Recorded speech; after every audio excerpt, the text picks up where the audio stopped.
Raja Kajatika Deksitu Daman Anukam Punau Pajang. Brahma Sahampati, penguasa dunia ini, beranjali dan memohon. Terdapat makhluk-makhluk yang memiliki sedikit abu di mata mereka. Ajarkanlah Dhamma demi kasih sayang kepada mereka. Namo tassa bhagavato arahato sama sambuddhassa. Namo tassa bhagavato arahato sama sambuddhassa. Namo tassa bhagavato arahato sama sambuddhassa. Puja ca pujanya nang etang manggala mutamampi. Junjunglah yang tinggi, yang pantas kita junjung, yaitu satu jalan mulia berunsur 8. Itulah berkah utama. Ya, selamat sore, namo buddhaya semuanya. Menjelang malam budaya. Mungkin malam ini Bante ingin sedikit mengurai. Sebenarnya dalam kehidupan sehari-hari kita ini, sebenarnya kita terjebak dalam beberapa hal yang Anda pahami. Karena kita sering menemukan sesuatu yang nggak kelihatan, tapi dia ada. Sesuatu yang ada, tapi nggak pernah kita pegang, nggak pernah kita lihat. Saya rasa rata-rata setiap saat Anda mengalami hal demikian. Sekarang pertanyaan Bante, apa yang dimaksud itu? Contoh ya, Bante tanya Anda, coba dijawab. Kalau menurut Anda, Bapak Ibu dan adik-adik yang di depan saya, Bante ini, menurut Anda, pikiran itu ada atau tidak? Ada atau tidak? Pernah nggak Anda melihatnya? Pernah nggak Anda memegangnya? Tapi dia ada. Kita tidak bisa mengatakan sesuatu yang nggak kelihatan itu tidak ada. Dia ada. Cuma kita nggak bisa lihat dengan mata yang telanjang. Contoh lain, emosi ada nggak? Pernah lihat emosi itu seperti apa? Hah? Nggak pernah juga kan? Saya rasa tiap hari Anda juga ada perasaan senang, tidak senang. Anda selalu mengalami silih berganti, benar atau tidak? Termasuk Anda bilang apes dan rezeki. Apes ada nggak? Rezeki ada nggak? Pernah nggak Anda melihatnya? Itu bentuknya apa? Kita tidak bisa mengatakan sesuatu yang tidak lihat itu tidak ada. Dia ada. Termasuk hukum. Hukum ada atau tidak? Ada atau tidak? Ada. Pernah lihat nggak? Enggak pernah. Tapi kita yakin itu dia ada. Seperti itulah kehidupan kita ini. Selalu liputi ketidaktahuan yang perlu kita menelusuri lebih dalam. Kalau Bapak Ibu, maaf, kalau Anda hanya lewat hari aja, tidak mau meneliti hal ini, saya rasa sangat sia-sia hidup kita lahir jadi seorang manusia. Mungkin pertanyaan berikut lagi ingin Bante tanyakan. Mungkin di sini hadirin di sini tahu kenal apa yang disebut buah apple. Kenal atau tidak? Apple. Hah? Pernah makan? Oh, pernah. Kalau satu Anda ingin apple, di benak pikiran Anda, apa yang Anda pikirkan? Oh, saya mau makan apple, paling ke supermarket atau di market dan sebagainya, atau di pasar. Benar atau tidak? Tapi kita nggak pernah berpikir keberadaan apple itu tidak semata-mata dia muncul begitu, tapi dia ada suatu proses yang panjang. Betapa bodohnya kita ini terjebak di dalam hal yang kayak gini. Padahal kita tahu apple itu muncul dari suatu proses yang panjang. Dia tidak bisa langsung muncul, benar atau tidak? Dari unsur hara dengan unsur benih, terjadilah suatu proses yang panjang sehingga membuat jadi benih, batang, buah, daun dan sebagainya, sehingga berbunga dan berbuah. Itu proses panjang atau tidak? Panjang atau tidak? Demikian kita. Si A, si B, si C, dan si Z apapun tidak muncul semata-mata, oh kamu muncul udah jadi manusia semata-mata demikian. Apakah demikian? Itu juga suatu proses dari unsur karma kita. Jadi banyak hal-hal yang kita nggak pernah mau tahu, atau kemungkinan Anda malas dan sebagainya. Anda cuma mau apa yang muncul di dalam kehidupan hari-hari aja, tapi Anda nggak pernah meneliti kenapa ya saya bisa lahir jadi di sini ini. Pernah Anda berpikir seperti itu? Anda cuma berpikir, oh ya, saya butuh uang, cari uang, oh banting tulang dan sebagainya.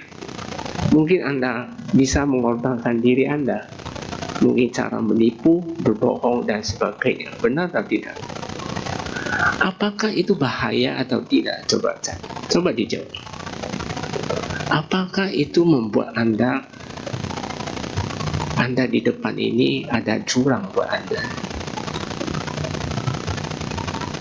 Nanti harap setelah dengan uraian nanti ini, cobalah lebih bijak melihat introspeksi pada diri kita masing-masing, bahwa kita terjebak dalam hal yang nggak kelihatan, tapi dia ada. Tapi Anda selalu tidak menganggap bahwa sesuatu tidak ada itu nggak ada, katanya. Sekarang saya tanya Anda, hukum karma ada atau tidak? Anda yakin hukum karma itu ada? Yakin? Berapa persen? Hah? Kok ragu-ragu jawabnya? Berapa persen? 100% ya? Ada yang 80? Coba angkat tangan. Ada yang 90? Oh, nggak ada. Semua 100 ya? Kenapa Anda bisa yakin hukum karma itu 100%? Apakah Anda pernah melihat hukum karma itu ada?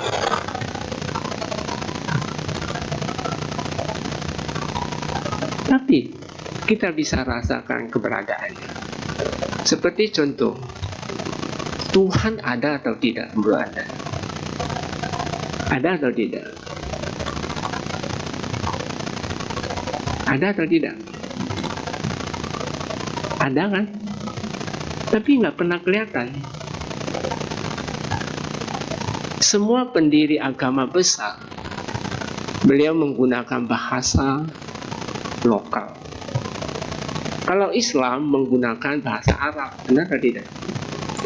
Kalau Buddha pakai bahasa Pali. Kalau Kristen pakai bahasa Roma. Adakah di kitab suci mereka pakai bahasa Indonesia?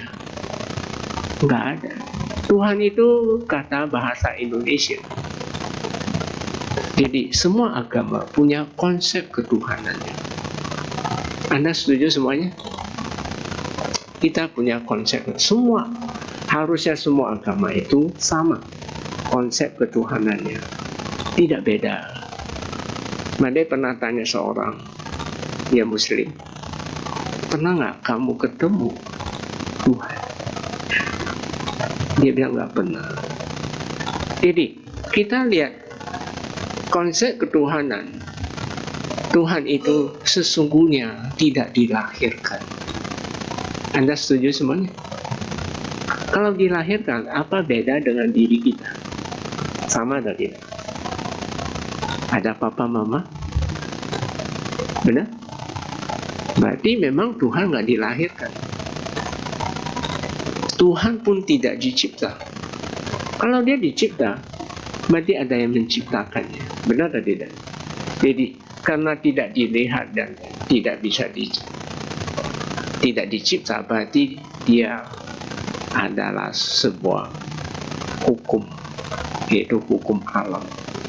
Jadi apa bedanya sesuatu yang nggak kelihatan? Hukum karma juga nggak kelihatan. Sebab umat Buddha kita ini sangat menjunjung tinggi. Kalau kita mengatakan Tuhan yang nggak kelihatan itu seperti hukum karma, sebenarnya kita sangat menjunjung tinggi. Benar atau tidak? Jadi jangan menganggap sesuatu yang nggak kelihatan itu tidak ada. Coba Anda perhatikan lagi. Sesuatu yang nggak kelihatan itu justru dia berperanan penting di dalam kehidupan kita. Berperanan penting atau tidak? Penting atau tidak? Tentu kesadaran. Anda tiap hari pakai. Pikiran, setiap pagi pakai. Emosi dan sebagainya. Ini dia mempengaruhi kehidupan kita di dalam hal perjalanan spiritual maupun ritual Anda. Dia sangat membantu. Dia bisa membantu, dia juga bisa mencelakakan kita. Tergantung Anda bagaimana memanage. Bapak Ibu, coba lihat kehidupan kita ini seperti kayak pohon aja. Pohon mangga, Anda melihat pohon mangga. Yang bisa kelihatan itu cuma batangnya, cabangnya, daunnya, buahnya atau bunganya. Benar tadi? Tapi yang nggak kelihatan apa? Tapi dia berperanan penting. Kamu jangan mengatakan pohon ini mangganya, buahnya banyak. Dia karena akarnya bagus. Demikian kehidupan kita ini. Kalau Anda ingin hidup yang baik, mencapai pembebasan semua, itu sebetulnya yang berperanan penting itu yang nggak kelihatan. Bisa dipahami? Coba saya tanya Anda. Tadi saya di bawah tempat Anda baca Pancasila. Kalau mau bantai itu ada sedikit salah. Tidak ada akan lagi. Harus itu. Aku bertekad. Bukan akan menghindari. Harus menghindari. Tidak boleh ada akan. Karena akan itu tidak pasti. Pancasila bukan Anda datang ke wihara membaca Pancasila hanya sekedar seperti ritual aja. Tapi sebenarnya mengandung makna bahwa hal itu sangat penting, yang dia bisa membuahkan hasil yang disebut nggak kelihatan pun. Sebelum Bante masuk ke dalam hal ini, sebenarnya mungkin Bapak Ibu Adik-adik, kita harus sepakat. Kita lahir pun dari unsur, benar tapi unsur karma. Kita berlangsung pun ketika semenjak Anda lahir sampai mati, kita selalu memproduksi unsur-unsur yang bisa positif, bisa negatif, benar tak tidak? Dan Anda mati pun, nanti kita mati pun akan masuk ke dalam unsur kembali. Dari 3 peristiwa ini, kamu melihat dari 3 masa lahir, berlangsung dan mati, yang berperanan penting ada di mana? Kelangsungannya. Kalau kelangsungan Anda tidak bisa menyikapi sesuatu yang tak kelihatan punya, maka kamu akan gagal lahir jadi manusia lagi, atau Anda gagal nggak bisa mencapai diban. Jadi semasa kita masih ada usia, harusnya kita nggak boleh menunda untuk meningkatkan kualitas kesadaran kita. Karena kita tahu kesadaran itu juga unsur. Coba kita teliti 5 sila. Sila pertama itu apa? Bahasa Pali, Panatipata. Saya lebih enak pakai bahasa Pali karena banyak yang terjemahan, karena kurang pas. Lebih baik Pali, lebih otentik. Memang bahasa Pali itu bahasa batin, dia bahasa spiritual. Kalau bahasa Indonesia, bahasa kita, nggak bisa terjemahkan. Kadang butuh bahasa yang agak panjang baru bisa mengidentik dia. Banyak di buku-buku terjemahan, baik di Inggris maupun di Indonesia, yang kita baca banyak nggak tersampaikan yang Buddha maksud. Dan Anda biasa mentok di dalam ketika saat Anda bermeditasi. Cobalah kita singkirkan yang lain. Kita fokus di Pancasila. Panatipata. Pana itu makhluk. Kalau ti itu lakukan. Pata jadi maya. Jadi tadinya makhluk, setelah kamu lakukan, dia jadi maya. Dari Panatipata ini kita juga tahu tidak ada istilah dia binatang atau manusia, benar atau tidak? Yang penting dia makhluk.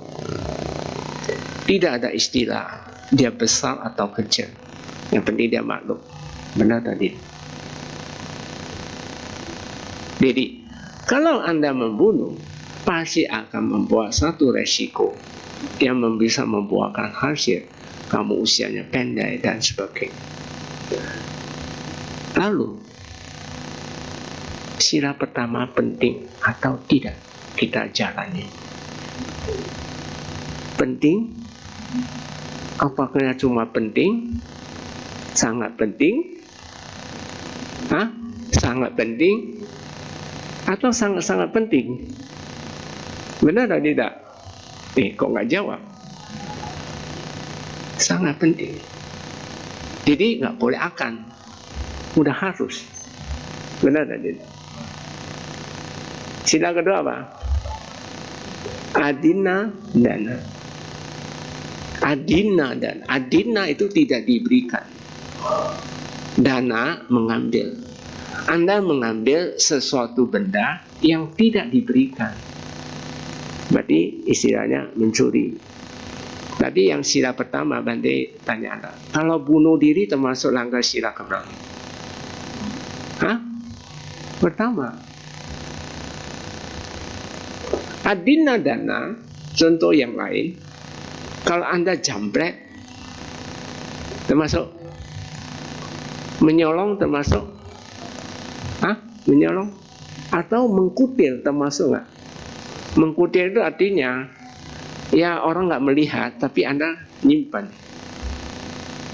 Bisa ngerti? Mengkutil. Ada kejadian di Eropa, ada satu anak memang dia iseng, orang kaya, bapaknya kaya sekali, tapi anaknya itu suka mengkutil di supermarket.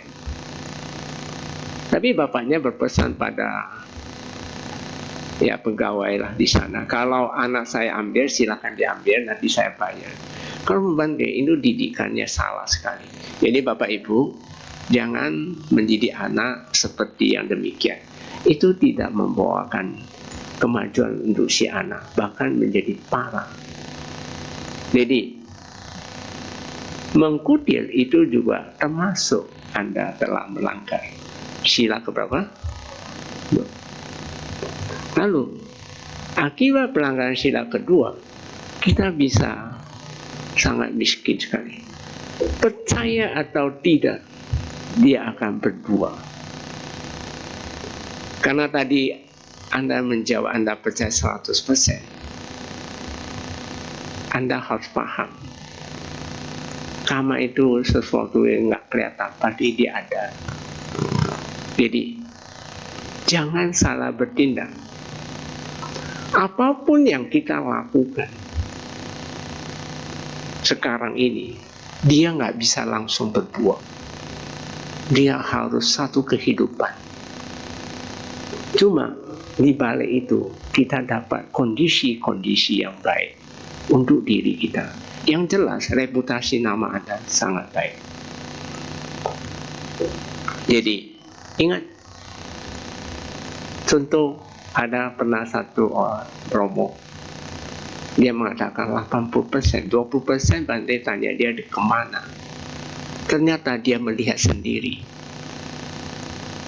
Bante, maaf, tetangga saya ini suka berbuat jahat, tapi dia hidupnya mewah-mewah. Ada ya?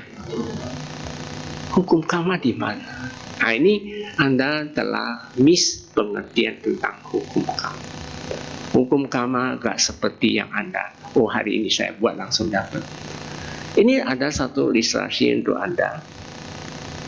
Kalau hari ini saya ada biji mangga. Tahu biji mangga? Tahu ya? Kalau biji mangga saya tanam hari ini, besok saya mau panen mangga melalui biji mangga ini. Bisa atau tidak? Omong kosong. Demikian perbuatan karma apapun, baik atau buruk, dia akan berbuah, cuma nggak sekarang. Jadi jangan menganggap, oh orang nggak melihat, oh saya boleh langgar. Itu salah besar, benar atau tidak? Jadi Anda mengambil barang yang tidak diberikan, mengkutil, mencuri, menjambret dan sebagainya, Anda salah melanggar sila. Hati-hati, apapun yang kita lakukan dalam kehidupan sehari-hari, dia akan berbuah dulu. Contoh nggak usah banyak. Bodhisattva Siddhartha, sebelum-belumnya beliau, Anda tahu nggak, sebelum beliau mencapai kebuddhaan, dia hitung hari, bukan 6 tahun. 6 tahun itu dia menyiksa diri beliau. Karena dulu kehidupan lampau dia pernah meremehkan seorang sama Buddha. Kalau saya mau jadi Buddha, saya 6 tahun.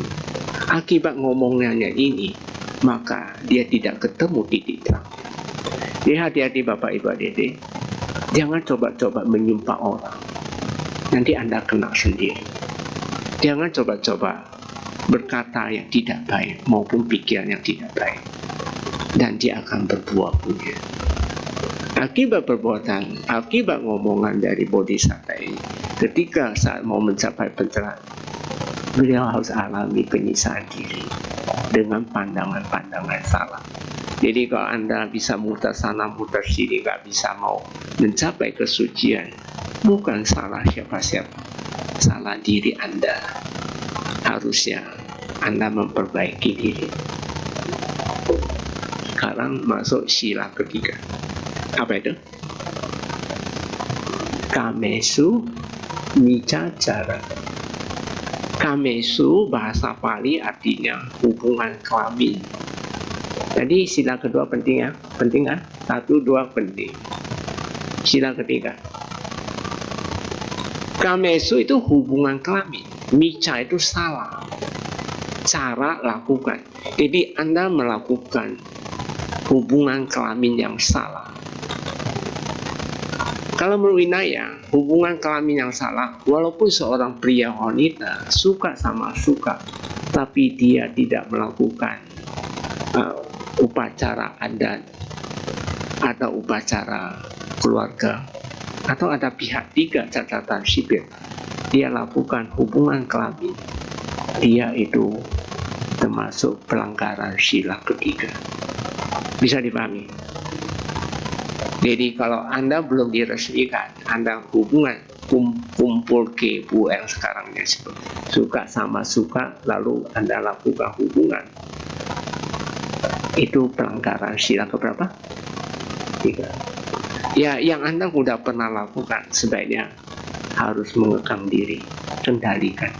Hal itu sangat merugikan Anda. Coba akibat sila ketiga. Bante tanya Anda, kenapa Anda bisa lahir jadi laki? Kenapa bisa lahir jadi perempuan? Karma apa? Kok nggak jawab? Menjaga sila. Sila keberapa ya kamu?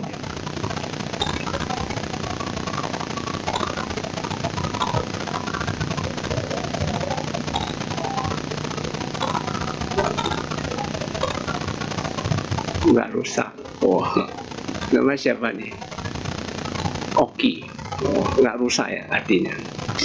Sila ketiga, kalau Anda bisa jadi laki atau perempuan itu karena kalau Anda di kehidupan ini, baik pria atau wanita, hidupnya selibat. Tahu selibat? Tidak melakukan hubungan kelamin, tidak pacaran, tidak apa-apa. Jadi hidup selibat sendirian. Maka kehidupan berikutnya pasti laki. Jadi kalau jadi perempuan tentunya sebaliknya. Itu apa? Terlalu banyak hubungan kelamin. Walaupun suami istri. Kalau banyak hubungan kelamin pasti perempuan.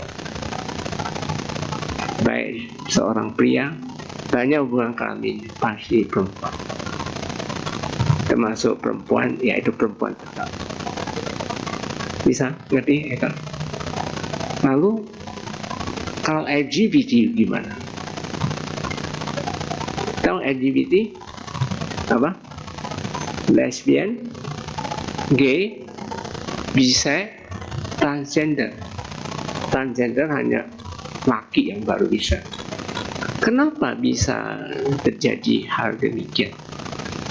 Dari dunia kedokteran juga mengaku bahwa semua manusia mempunyai 2 kromosom. Ada kromosom laki dan perempuan. Benar kan tidak?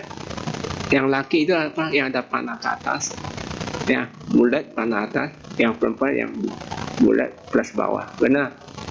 Semua tergantung komposisi.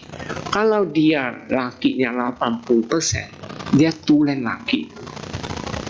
Demikian perempuan.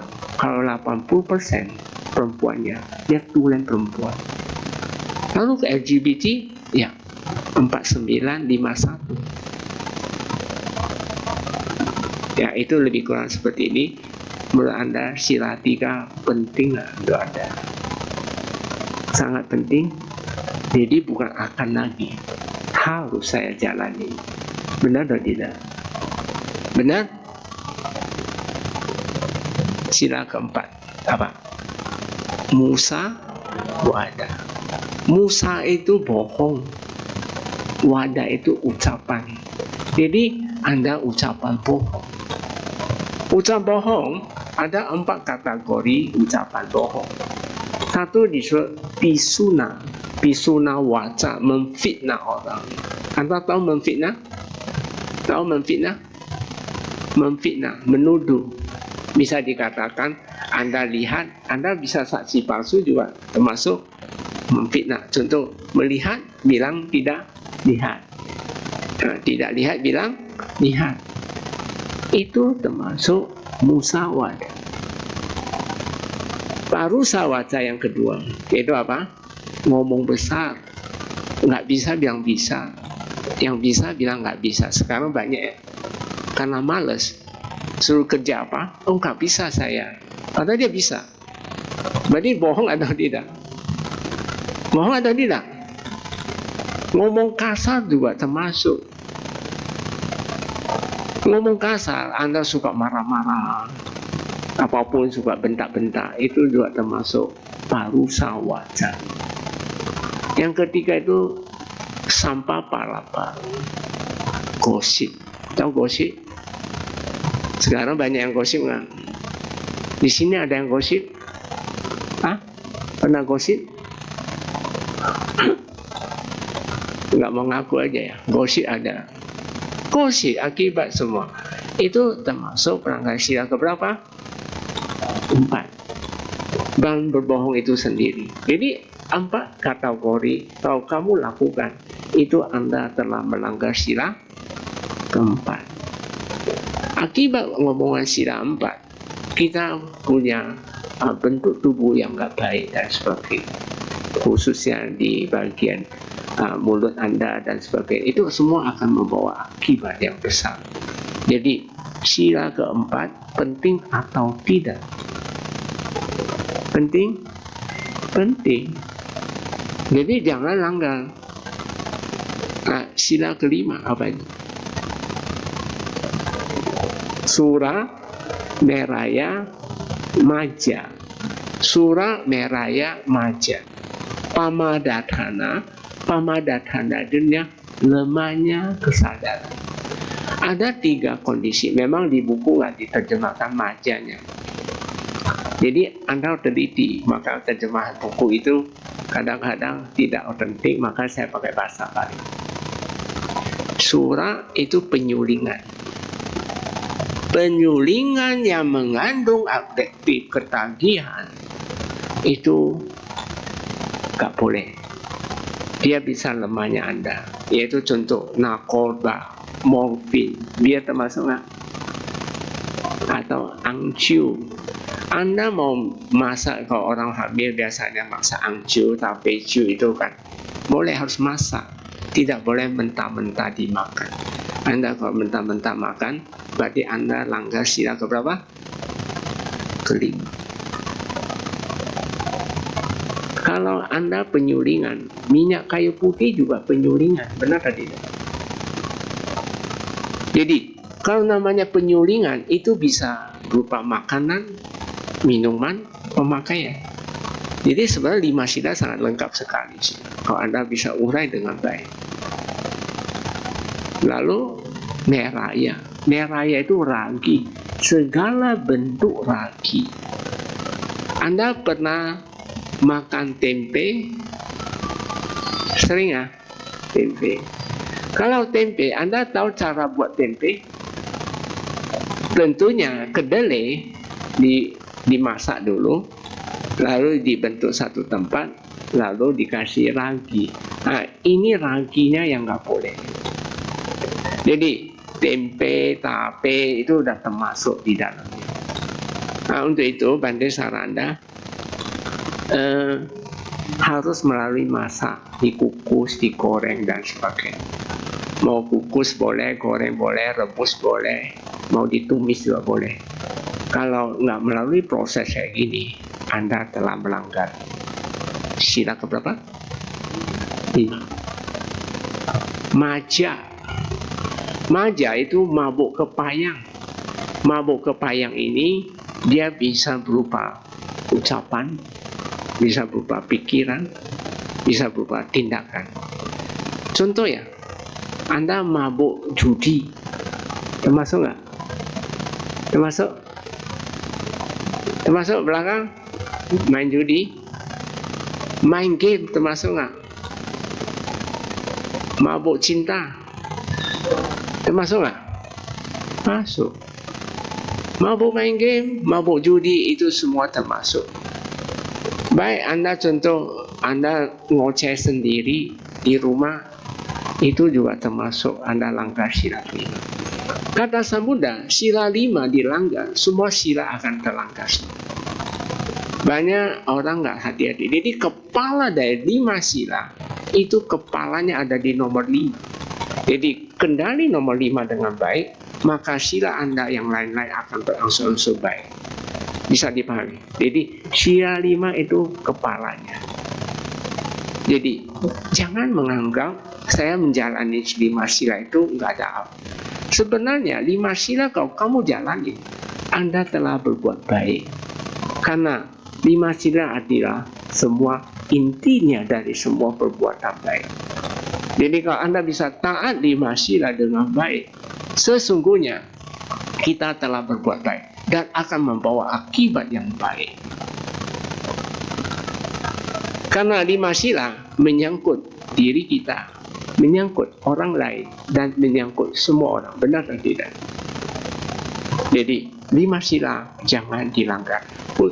Kalau sila 5 dilanggar, semua sila akan terlanggar. Nah, Bante sebenarnya ada kasih PDF untuk Anda. Udah semua dapat? Udah dapat semua? Nah, ini semua ada kutipan-kutipan dari Buddha bahwa menjalankan 5 sila ini, apa yang akan kita dapat? Jadi sekali lagi saya tanya Anda, jangan menganggap sesuatu yang nggak kelihatan itu tidak ada. Apapun, dia membawa hasil akibat. Akibat apa? Nah, kamu lihat sendiri. Kalau hukum kama apa? Kama sakom. Kama sakom. Oh, nggak hafal. abinha, kama sakomhi, kama dayado, kama yoni, kama bando, kama patisara. Apapun yang besar atau kecil itu akan milik Anda. Sakomhi, kita miliki kama. Jadi hati-hati Bapak Ibu, jangan meremehkan hal yang sepele itu Anda lakukan, baik ucapan pikiran, itu membawa akibat dunia. Kalau udah jadi milik, Bante tanya Anda, kama ini bisa menjadi milik kita, Anda mau milih yang baik atau buruk sih sebenarnya? Baik atau buruk? Kok ragu-ragu jawab? Mau baik atau buruk? Baik. Kama cuma 2 macam, baik dan buruk. Jadi Anda pilih mana? Baik. Ada yang mengatakan, Bante, kalau kama kita berbuahnya kehidupan akan datang, untuk apa kita berbuat baik? Anda keliru. Nangkap masalahnya. Jadi Anda keliru besar. Baik, kita lihat di di panduan ini. Ini Bante udah rangkum. Ini semua dari dari kata-kata Sang Buddha. Kita teliti ya. Masuk Bante, Anda perenungan ini dan tekad agar taat morality di kehidupan keseharian. Jadi Anda harus tekad. Karena memang apapun yang kita lakukan itu memang nggak kelihatan, tapi dia ada punya. Buddha di poin pertama mengatakan, moralitas sila adalah sumber yang memberi segala keberhasilan. Jadi kalau Bapak Ibu ingin berhasil apapun, taati 5 sila. Oh, kamu nggak dapat ya? Ambil di depan. Ambil di depan. Ada itu. Bante bawa banyak kok. Ini Anda boleh bawa pulang nanti. Oh, belum dapat ya? Nah, tolong dibagikan panitia. Ya, diambil, bagikan yang belum dapat.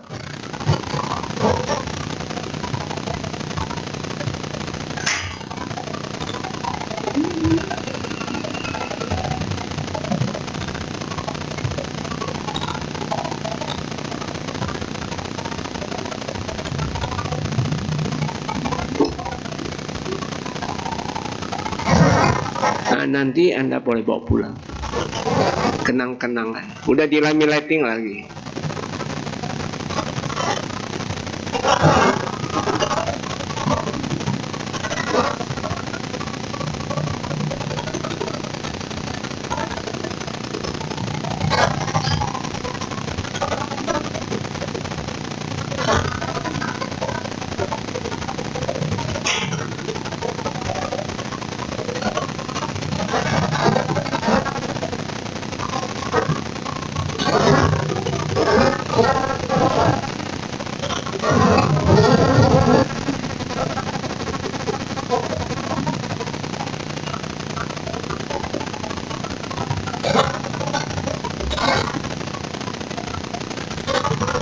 Sudah ya? Sudah? Jadi panjang lebar sudah saya simpulkan. Jadi ini saya baru mau urai yang ini. Karena tadi kalau dari awal Bante nggak kasih betapa pentingnya, yang nggak kelihatan itu ada. Jadi di dalam ini rangkuman dari apa yang Buddha sampaikan di sutta-sutta. Buddha mengatakan ini manfaat morality. Anda jangan ragu. Berbuat 5 sila itu jangan dilanggar. Karena apapun kata Sang Buddha, moralitas sila adalah sumber yang memberikan segala keberhasilan.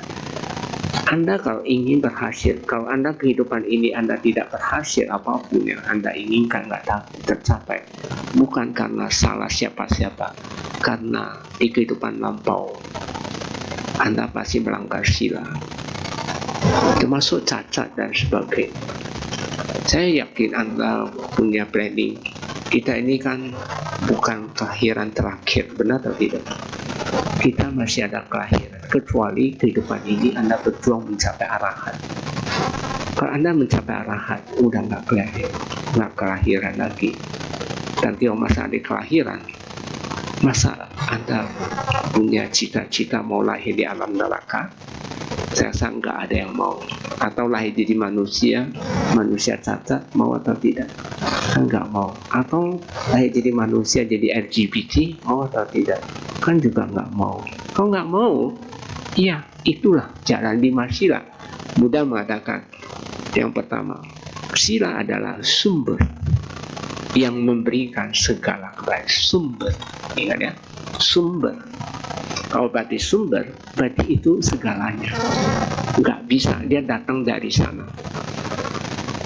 Maka dari itu, seseorang harus memahami dengan baik dan benar.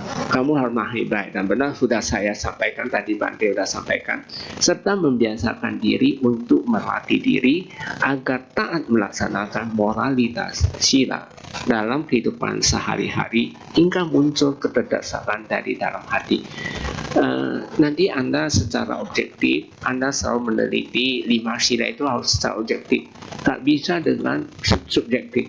Oh, dia itu mencuri, oh kalau gitu saya boleh mengikuti mencuri, apa itu boleh?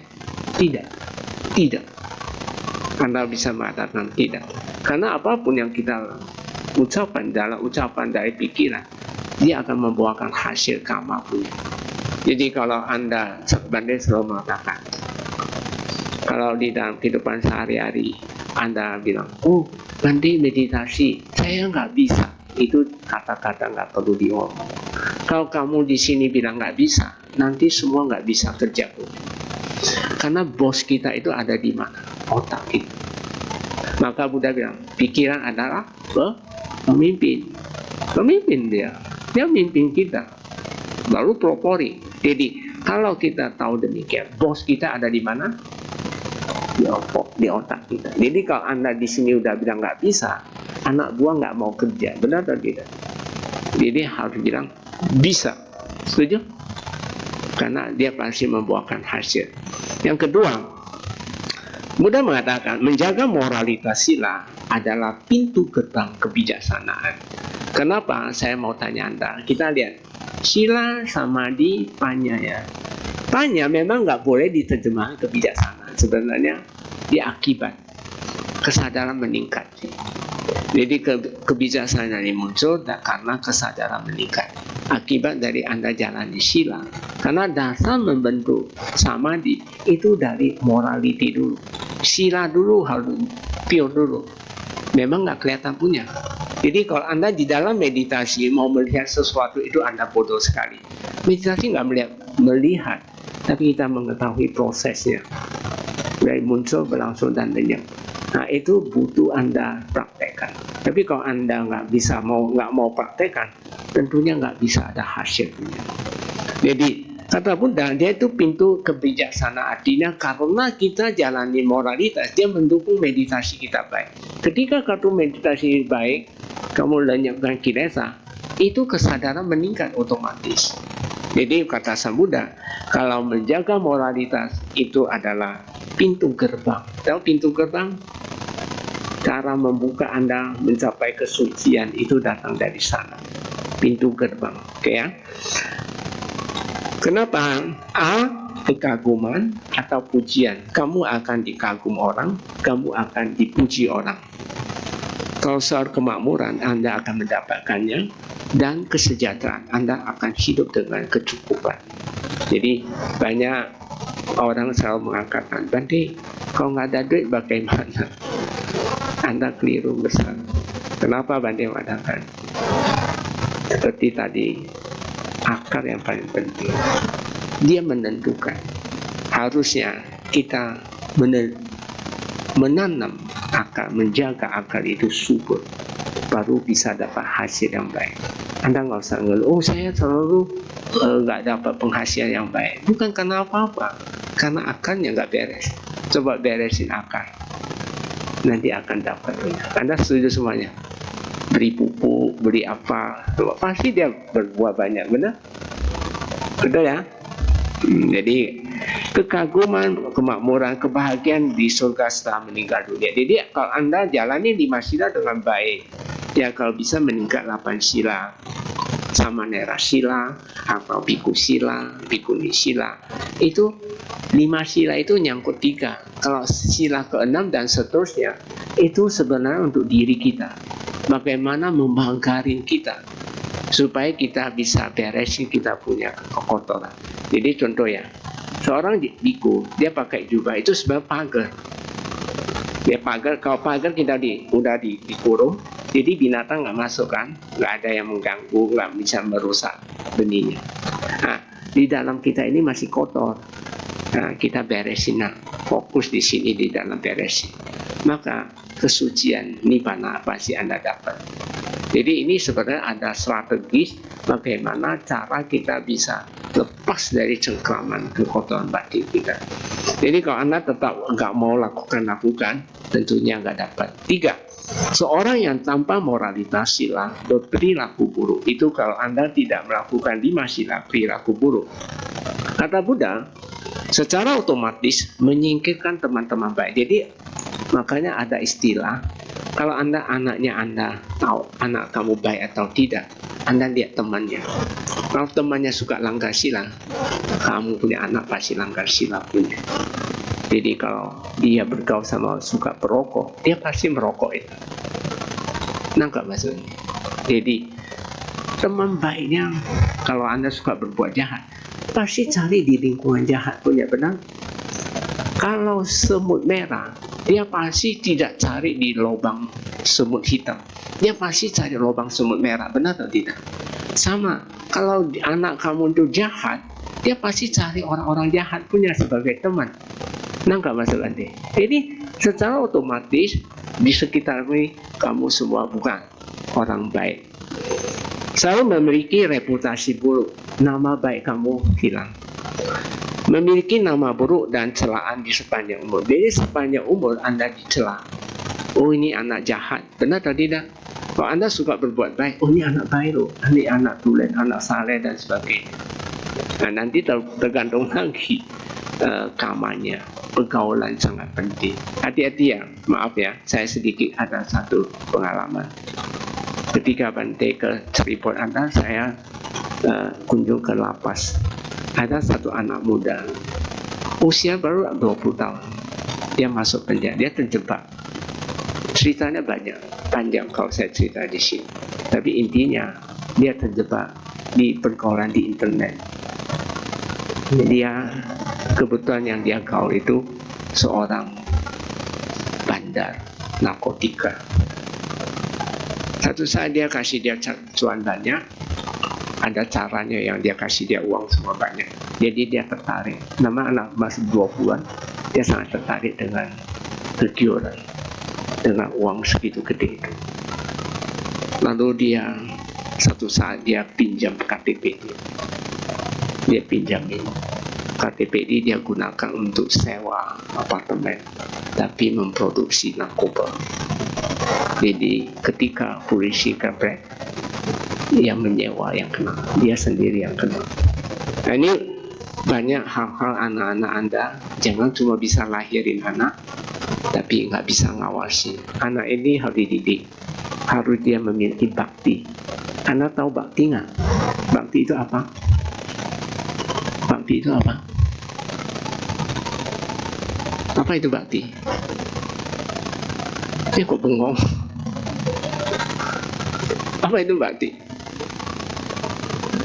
Bakti tidak bisa disamain dengan tugas atau kewajiban. Dia tidak. Kalau Anda bekerja di satu perusahaan, kamu dapat tugas, job desk dan sebagainya. Itu job desk. Itu bukan bakti. Kalau bakti lebih dari itu. Secara otomatis kamu memiliki morality. Contoh ya, bakti pada orang tua, bakti pada diri kita, bakti kepada wihara, bakti kepada rakyat, bakti pada negara. Ada semua.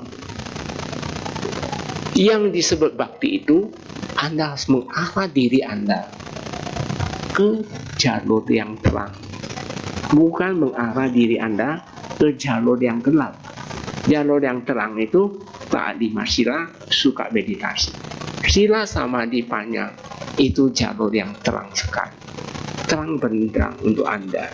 Maka Sang Buddha tidak salah mengajarkan satu jalan mulia berunsur 8, yaitu sila dan samadhi panya. Benar atau tidak? Benar ya?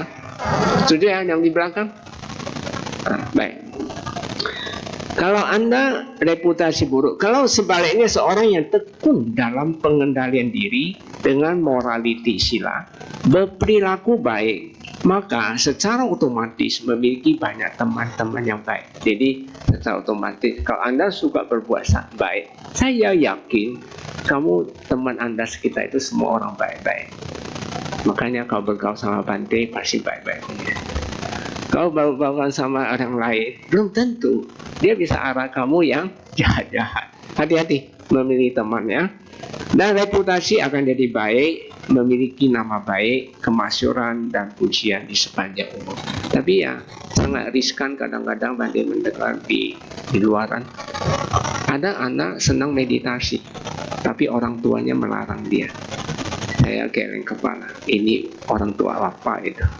Nah, ini salah satu banyak yang kurang memahami betapa pentingnya membekali anak itu menuju terang baru benar. Tapi mereka takut nanti dia udah tua, gak ada yang cari uang kasih dia. Inilah pandangan salah. Jadi saya harap hadirin di sini harus berbesar hati ya. Yang keempat, keharusan mengedepankan. Jadi harus ya. Hukumnya harus, kamu harus kedepankan dan memunikan moralitas sila, dikarenakan moralitas sila adalah titik awal dan dasar landasan apa? Mendapatkan kualitas kehidupan yang baik dan makmur. Jadi Anda kalau ingin kualitas hidup Anda baik, makmur, itulah kamu apapun 5 sila yang dilanggar. Contoh ya, kalau Anda diajak teman, ayo kita mancing, kamu harus berani jawab no. Benar atau tidak? Nah itu mengedepankan. Tapi ada teman ajak, ayo meditasi yuk. Apa yang kamu jawab? Yes, oke. Itu baru benar. Itu menuju terang. Benar atau tidak? Oh yuk kita jalan sila yuk. Oke. Kalau Anda suruh mancing, no way. Benar atau tidak semuanya? Nah ini Bante ajarin Anda aja supaya Anda jangan salah. Termasuk mencapai kehidupan kesucian. Anda pasti mendapatkannya. Karena sila pasti samadhi, dia menghasilkan banyak. Yang kelima, keharusan memunikan. Memunikan moralitas. 5 sila itu harus dimunikan. Karena merupakan fondasi penyeberang oleh semua Buddha. Jadi semua Buddha, semua Paceka Buddha, semua arahat, itu dia datang dari melaksanakan 5 sila itu. Jadi nggak usah diragukan lagi. Paham ya? Jadi 5 sila itu sangat penting. Keenam, walaupun moralitas sila adalah batasan dan pengekangan, tetapi membuahkan kenikmatan. Jadi walaupun Anda sekarang lakukan seakan-akan mengekang diri, kalau berarti sebenarnya bukan mengekang ya.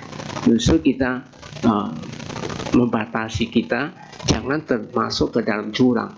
Karena kita itu nggak luput dari awija, ketidaktahuan. Yang sesuatu ada yang nggak kelihatan punya. Jadi coba Anda harus jangan anggap itu batasan, tapi itu justru mengarah kita, menentukan kenikmatan, kepuasan tanpa pamrih dalam batin kita masing-masing. Jadi Anda harus jalanin sila dengan baik.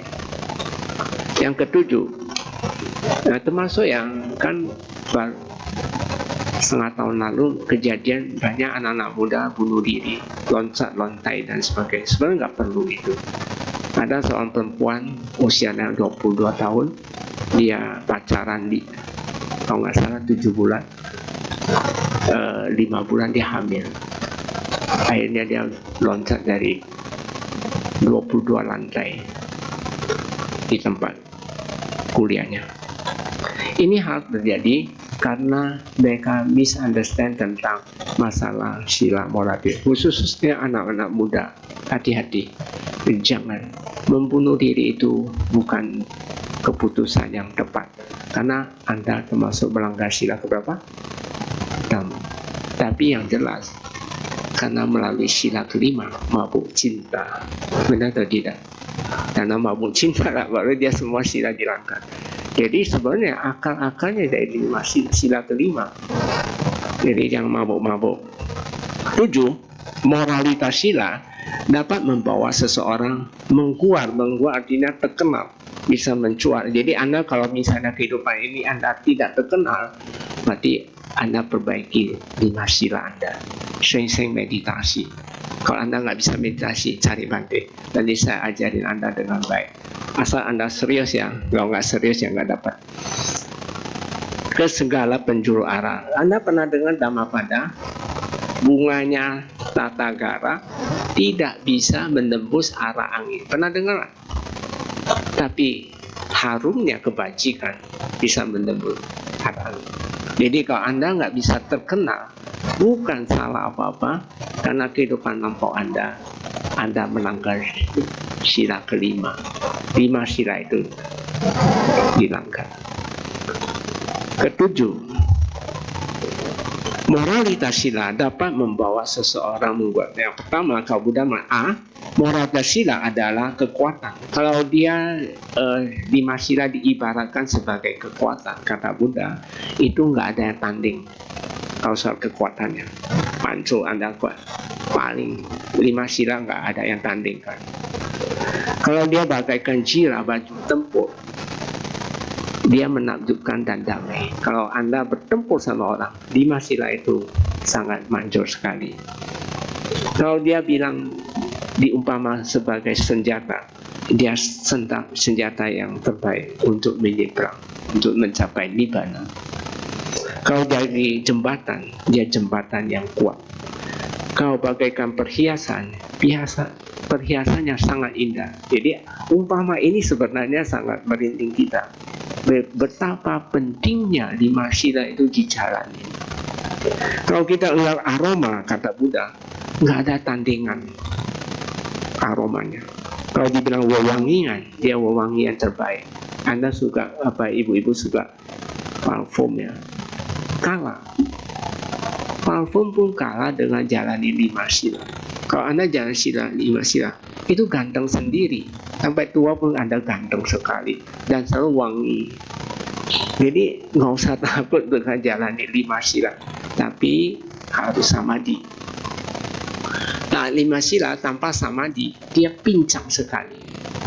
Kayak ibaratnya sepeda punya rantai, tapi nggak ada giginya. Mana bisa jalan? Harus dua-duanya. Harus ada gerigirnya, harus ada rantainya. Jadi dia jalan pasti kamu akan menuju nibbana. Kalau bagaikan perlengkapan, dia perlengkapan yang terbaik. Kalau bagaikan pembekalan tak tandingi. Ini pembekalan di sini. Cuma Bante ingatkan Anda, sebenarnya kita lahir jadi manusia. Harusnya kita memikirkan kehidupan Anda, kita bekalin apa. Anda mau capai nibbana pun harus ada pembekalan. Kita jalan-jalan, itu pun ada pembekalannya. Jadi bagaikan kendaraan, dia kendaraan terbaik. Nomor 8, karena tidak memiliki moralitas, maka orang dungu. Maka kalau orang yang tidak mempunyai moralitas, maka Buddha selalu mengatakan orang dungu akan dikritik dan dicela. Tidak berbahagia dimanapun berada. Jadi kalau Anda merasa tidak bahagia di mana-mana, berarti ada sila yang kehidupan lampau Anda langgar. Lebih baik kamu bawa meditasi gigihnya. Setelah meninggal dunia, terlahir di alam rendah yang penuh penderitaan. Jadi kalau Anda bosan lagi jadi manusia, ada 2 cara. Langgar 5 sila atau capai arahat. Benar dan tidak? Anda pilih mana? Kalau Anda bosan jadi manusia, ada 2 cara. Langgar sila atau mencapai nibbana. Anda pilih mana? Hah? Di mana lah? Nggak lahir lagi kan? Nggak mau lahir lagi. Ya, atau kau nggak mau lahir manusia, kamu langgar sila aja, pasti lahir di alam neraka. Benar dan tidak? Jadi termasuk 9, memiliki moralitas sebaliknya. Anda akan memiliki kemasyuran, berbahagia dimanapun juga, jadi nggak rugi. Memiliki pengertian dan pandangan benar, karena Anda mengerti hukum karma. Setelah meninggal dunia akan terlahir di alam surga. Nah, Buddha mengatakan yang terakhir 10, sila dari dulu nggak pernah menimbulkan penyesalan. Sekarang dilaksana pun tidak ada penyesalan, akan datang pun tidak ada penyesalan. Jadi jalani sila dengan baik. Yang D, karena itulah lakukan dan taati 5 sila dengan baik, benar dan sempurna. Hasilnya pasti luar biasa. Moralitas sila adalah pembekalan diri yang terbaik di kehidupan ini dan akan datang. Bisa kita dapat dengan 2 cara. Seorang menaklukkan diri dengan morality sila dan harta sila. Kedua, seorang melaksanakan praktek meditasi kikis kilesa akan menghasilkan pemahaman dan pengertian yang hakiki. Jadi Anda mendapatkan sesuatu yang hakiki. Karena di dalam meditasi kita nggak melihat sesuatu, tapi kita mengetahui prosesnya. Yaitu ternyata semua unsur itu dia muncul dan berlangsung dan lainnya.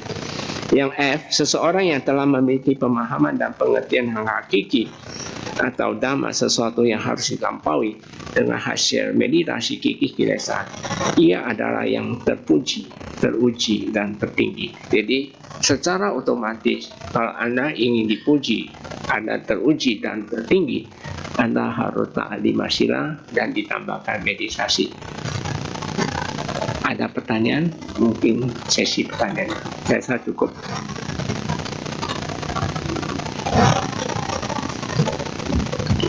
Nah, ini tabelnya boleh bawa pulang.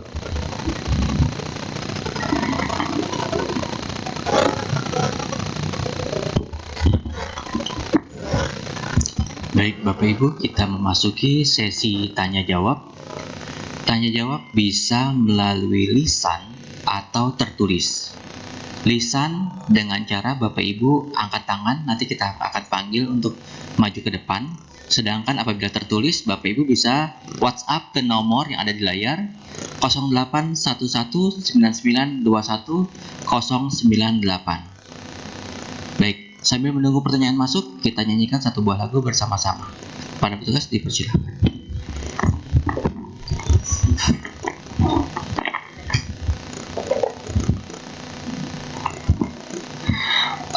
Untuk lagu yang kedua, marilah kita menyanyikan lagu yang berjudul Indahnya Kebajikan yang terdapat pada halaman 114.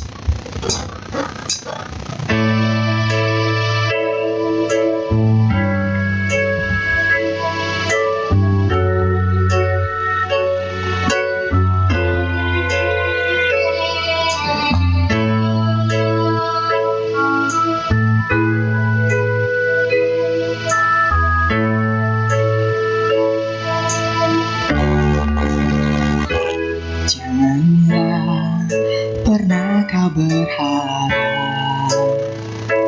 kebahagiaan kan terangi hidupmu jika tak pernah menjalani segala yang telah dibabarkannya. Bila kau telah penuhi hidup dengan segala beribu kebajikan, yakinlah suatu saat kau akan rasakan manis buah karma yang kau dapat. Sungguh indah bila kita semua mengerti akan makna kebajikan. Akan tercipta kedamaian yang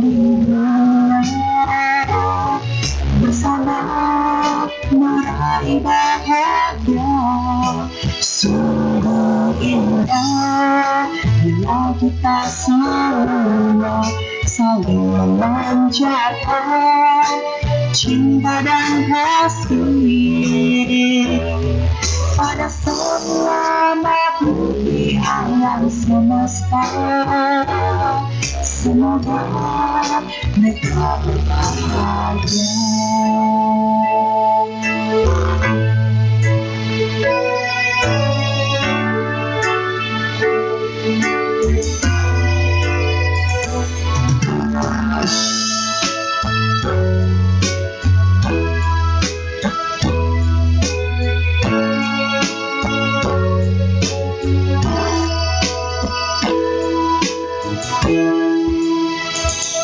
Bila kau telah penuhi hidup dengan segala beribu kebajikan, yakinlah suatu saat kau akan rasakan manis buah keramaian kau dapat. Sungguh indah bila kita semua mengerti akan makna kebajikan, akan tercipta kedamaian di dunia, bersama meraih bahagia. Sungguh indah bila kita semua saling memanjatkan cinta dan kasih pada semua makhluk di alam semesta. Semoga mereka berbahagia.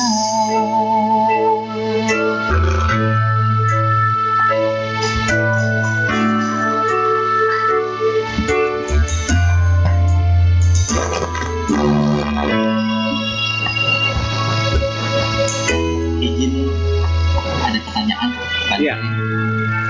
Pertanyaan pertama, Bante. Namo Buddhaya, Bante. Sebelumnya terima kasih atas Dhamma Desananya yang telah diberikan pada malam ini. Saya ingin bertanya, apakah memakan daging berkaitan dengan pelanggaran sila pertama? Bagaimana hubungannya dengan hukum sebab akibat, di mana sebab adanya permintaan maka adanya akibat, hewan-hewan dibunuh, dan jika tidak ada permintaan maka pembunuhan makhluk hidup akan lebih minim. Terima kasih, Bante. Semua sila pertama itu pana ti bata.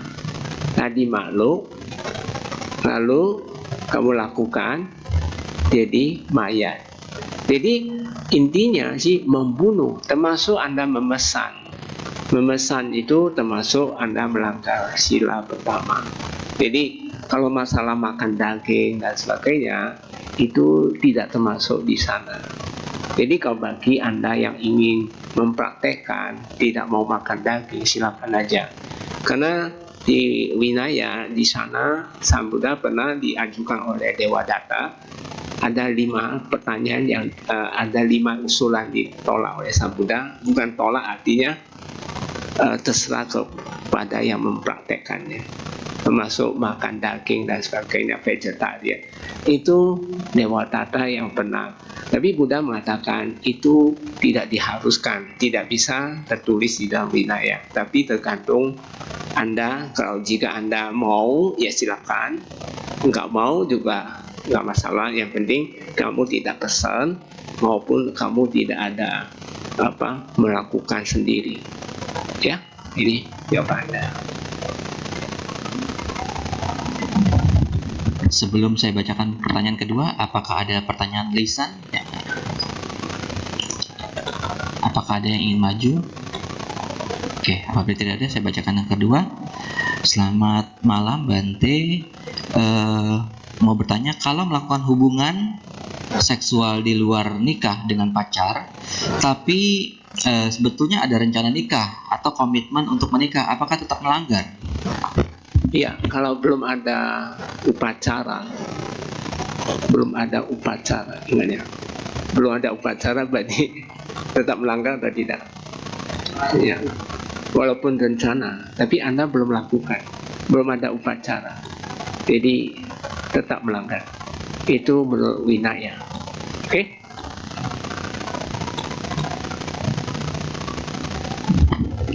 Yang ketiga, Bante. Namo Buddhaya, selamat malam Bante. Ingin bertanya, apakah melakukan steril terhadap hewan seperti anjing atau kucing termasuk melanggar sila? Kalau tidak, apakah hal itu dosa? Kalau iya, apa yang harus dilakukan? Sedangkan saran dari dokter, hal itu diharuskan untuk membuat hewan lebih sehat. Sebenarnya itu tidak ada di sila sih. Kalau steril itu kan kalau tadi kan disebut kamesu mica cara, hubungan kelamin yang salah. Anda lakukan hubungan kelamin yang salah. Kalau apakah steril itu bisa bawa akibat? Tergantung cetana. Jadi apapun saran Bante ke Anda, sebenarnya ada 2 ajas yang Anda harus taati. Pertama, Anda pilih mau ajas mana. Kalau Anda pilih ajas kebenaran, itu tidak boleh lakukan. Jadi kalau Anda ajas manfaat, boleh-boleh. Jadi ajas manfaat ini ya nanti kena penyakit atau dan sebagainya, dia lakukan. Contoh yang lain, nggak usah banyak-banyak. Kalau Anda satu saat terdampar di satu pulau, di sana pulau itu nggak ada yang penghuni, nggak ada tanaman, nggak ada apa-apa, kering. Lalu di sekitar itu ada ikan. Kamu mau makan ikannya atau tidak?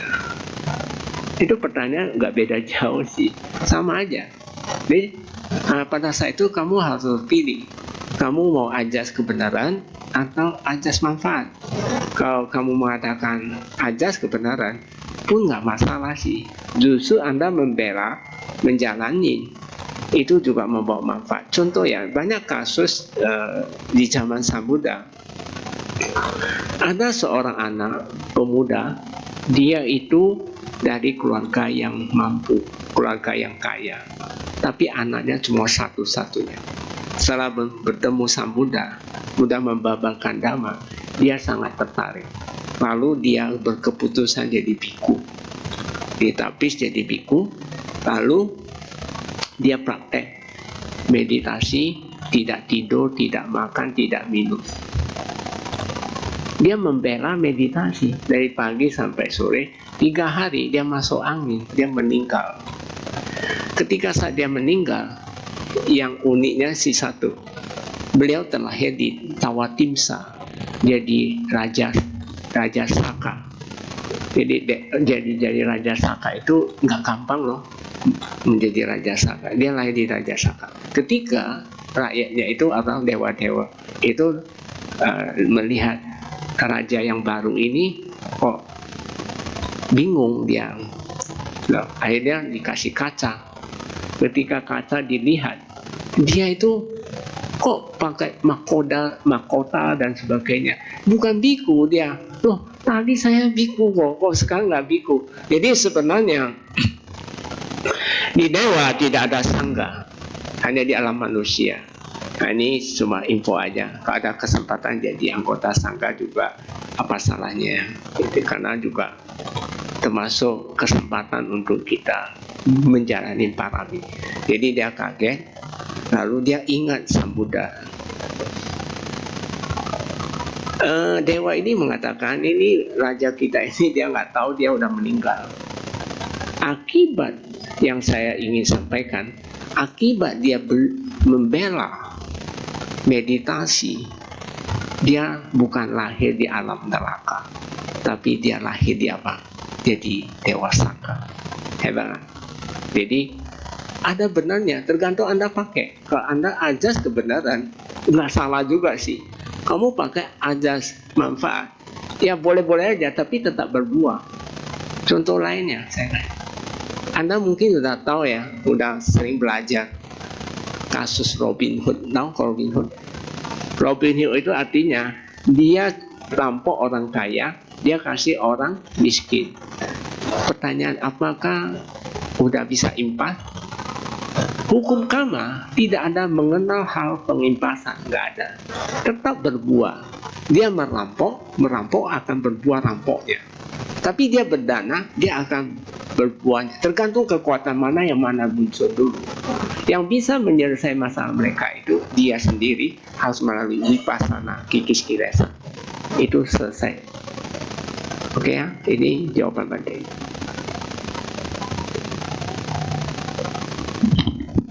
Menarik nih Bante. Kalau yang Robin Hood tadi, penerima dana dari Robin Hood itu, kan dia tahu tuh kok itu hasil rampok. Itu gimana Bante?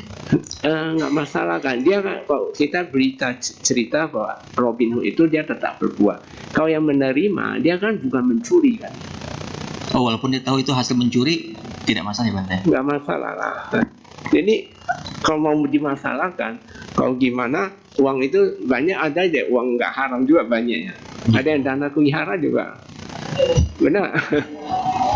Ya yang penting kita kan positif aja. Karena kalau kita pakai negatif, kita nggak bisa hidup di dunia ini. Jadi lebih baik positif mind. Tadi kan Bante udah bilang, pikiran ini pemimpin ya.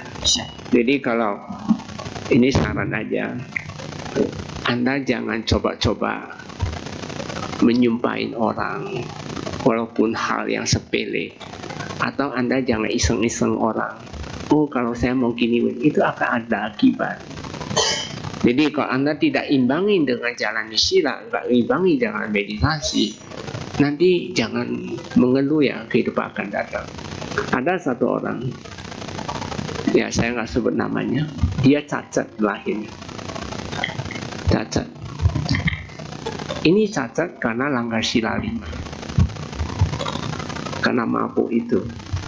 Orang kalau mabuk, Anda kalau ada karma baik sedikit doang, bisa lahir dari manusia, tapi manusia cacat. Sila 5 dilanggar, semua akan dilanggar. Jadi, Bapak Ibu, 5 sila saya anjurin, sepure mungkin Anda jalani. Minimum 80% lah, 70-80 oke lah. Jangan 100, atau Anda jangan langgarnya 50% yang benar, yang 50% nggak benar. Tetap akan berbuat bahaya. Seorang Sotapanna, kata Sang Buddha di Sigalawada Sutta, Sang Buddha mengatakan seorang yang sudah capai kesucian itu 100% dia pasti tidak langgar sila 5. 100%. Jadi saran Bante, ayolah kita capai Sotapanna, mau atau tidak? Kok nggak jawab? Mau atau tidak? Mau ya. Oke, bagus, mau. Jangan cuma mau di mulut. Datang praktek lah. Ditunggu-tunggu nggak datang-datang.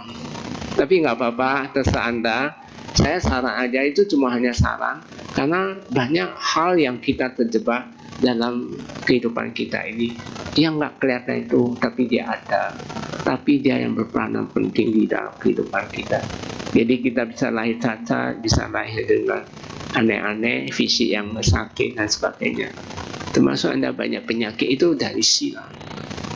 Fisik itu Anda kalau silanya nggak baik, itu fisiknya banyak masalah, saraf terjepit lah dan sebagainya. Itu semua dari sila. Oke, apa lagi yang mau ditanya? Masih ada nih Bante. Selamat malam Bante, nama budaya. Izin tanya, dalam hukum pidana menghalangi orang lain untuk melapor tindak pidana merupakan sebuah kejahatan atau tindak pidana. Jika dalam Buddha Dhamma menghalangi orang untuk melapor sebuah tindak pidana ke pihak yang berwajib, itu seperti apa Bante? Apakah baik, buruk, atau masuk ke kategori karma baik atau karma buruk? Maksudnya apa? Pidana. Kita melapor orang melakukan kejahatan, lalu lapor ke polisi. Ya. Lalu apakah Kitanya baik atau buruk, atau hukum karmanya? Ya, memang dilema ya. Pertanyaannya dilema. Masalahnya ya, tapi maaf ya, penegak hukum kita di sini agak sulit. Dia kurang punya morality. Jadi agak sulit kita mengatakan itu baik. Sesungguhnya kalau penegak hukum itu baik, jalani sila, seorang Sotapanna itu baik. Tapi Anda menyerahkan, sekarang kita lihat sendiri, ya maaf aja, polisi ini dua-duanya dua maut ya. Dari pelapor, dari itu kasus juga dia mau semua. Jadi kadang-kadang agak riskan, memang susah dijawab. Karena penegak hukumnya nggak kayak Jasbau. Kalau Jasbau boleh kamu pilih. Jadi kamu harus pilih Jasbau. Oke. Kalau ada yang menghalang-halangi, Bante, jadi misalkan ada yang mau melapor tapi ada yang menghalang-halangi, si orang yang menghalang-halangi ini Pasti bagaimana? dapat kamasi. Termasuk yang kalau di dalam kepolisian atau hakim memutusin yang salah pun, sebenarnya hakim itu kama buruk juga. Karena politik ya banyak ya. Memang kita lihat sendiri, ya prihatin juga sih kita lihat. Tapi ya sudahlah, mau ngomong apa lagi, ini kekuasaan ada mereka. Tapi dia tetap ada kama sih. Nggak ada yang lari dari kama. Oke, ini pertanyaan terakhir, Bante. Tapi dua pertanyaan jadi satu karena mirip-mirip. Pertanyaan pertama, nama budaya, Bante. Kalau melaksanakan atasila, kita mendengarkan lagu Buddhis, apakah melanggar sila? Pertama. Kedua, kalau meditasi, perasaan terasa damai sepanjang hari, apakah itu wajar? Lalu yang ketiga, kalau kita meditasi aktif jasmani, bisa mencapai jana atau masuk jana tidak? Oh, pertama mengenai sila ya. Pertama mengenai sila ya. Atas sila. Atas sila, sila ke-6 ke atas itu lebih ke kita. Jadi kalau misalnya Anda mendengar ada yang membuka atau nyanyian, Nyanyi lagu. tapi kalau kita nggak nikmati itu nggak langgar sih. Tapi kalau kita nikmati itu yang ikut dalam menikmati, itu pelanggaran. Tapi kalau kita nggak nikmati, nggak. Yang kedua apa? Yang kedua, kita ketika meditasi itu, setelah meditasi perasaan menjadi damai sepanjang hari, apakah itu wajar? Oh ya, kalau lenyapnya kilesa, dia pasti damai punya. Nah, tergantung kamu lenyapnya. Makanya kalau Anda lenyapnya, kalau bisa jangan hanya damai doang, tapi harus lanjut lagi. Tapi memang wajar sih, bisa. Yang ketiga, apakah meditasi aktif jasmani bisa mencapai jana atau masuk jana?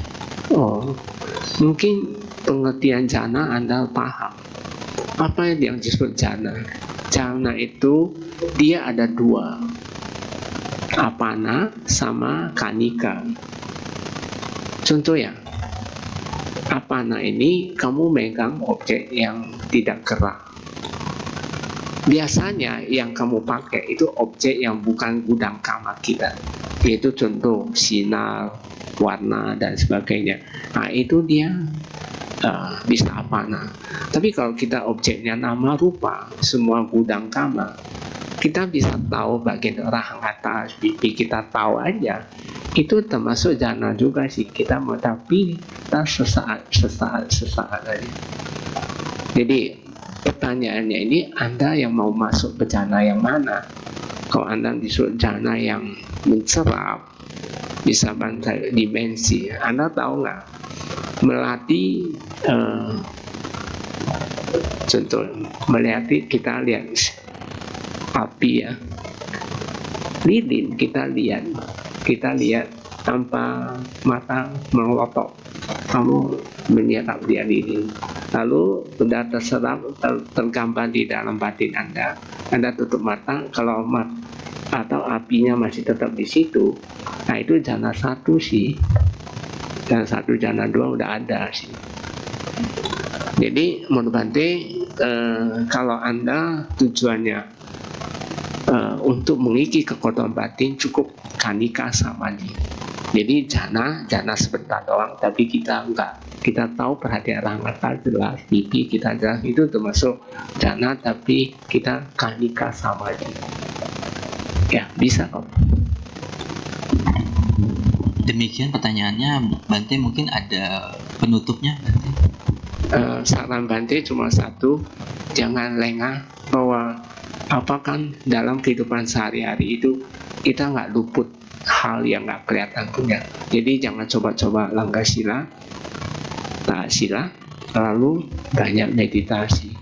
Saya rasa Anda menuju terang. Bakti harus bakti pada diri kita, bakti kepada orang tua.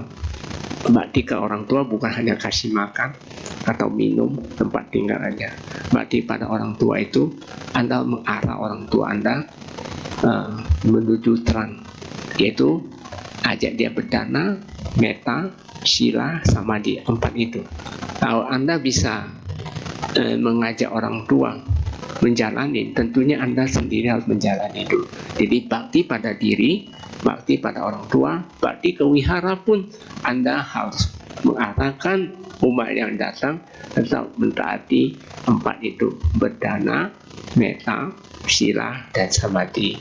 Bakti pada negara maupun pada rakyat pun sama, menuju terang. Nah, bakti di sini lebih otomatis pengertiannya.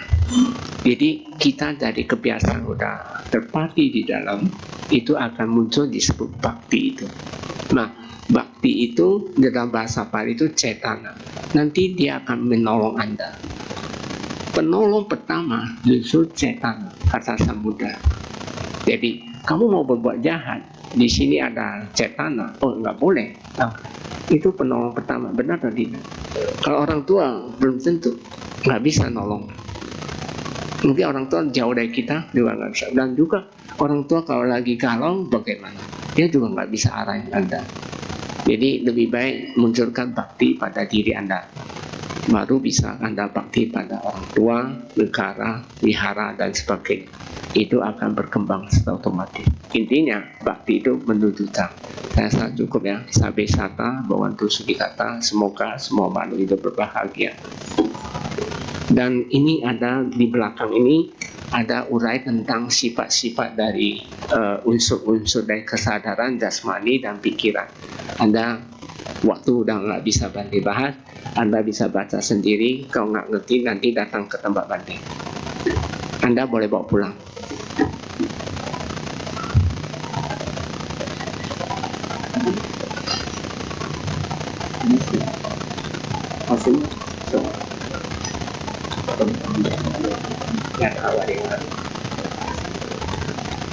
Ayo kita limpah jasa semua anjali. Yatha wariwaha purapareti sagara ewa mewa itu dinang petanang upakapati icitang patitang tunghang kipasa mejato sabe purentu sangkapa sando panaraso yatha maniju diraso yatha sabe tiyo wiwajantosa marogo inna satumate mawa tuang tarayo suki dika yogo bawa abiwa dan nasili sadicang uda pecaino cataro dhamma wadanti ayuwanno sukhang balang bawantu sabha manggalang rakhantu sabha dewata sabha buddhanubhavena sada sukhi bawantu te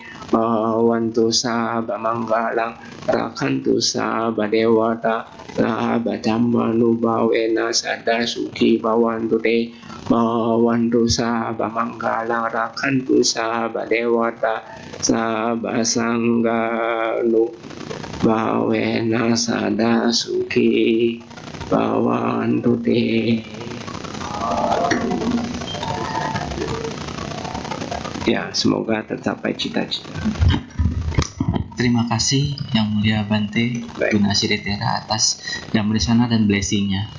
Bapak Ibu dipersilakan untuk berdiri dan